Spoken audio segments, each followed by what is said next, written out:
దేవుని బిడ్డలారా, నేను భారతదేశమంతటా కూడా క్షత్రియ క్రైస్తవ మహాసభ, ఆర్య వైశ్య క్రైస్తవ మహాసభ, బ్రాహ్మణ క్రైస్తవ మహాసభ అని నిర్వహించి ఈ మాలమాదిగల దేవుడనే ఆ యొక్క అబద్ధపు నింద చెరిపి వెయ్యాలని నేను సంకల్పిస్తే అనేక మంది అగ్ర కులస్తులు నమ్మారు, కానీ ఒక్కడు సహకరించట్లేదు.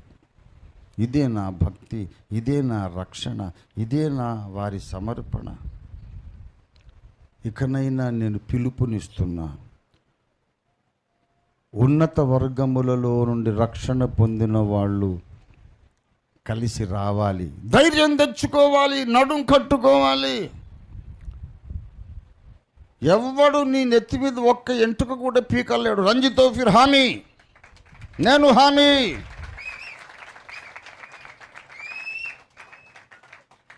రండి.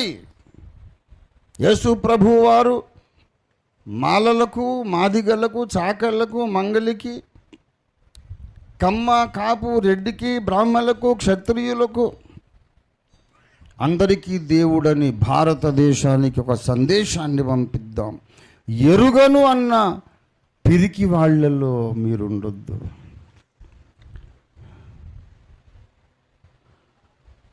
ఏం చేస్తారో చేసుకోండి.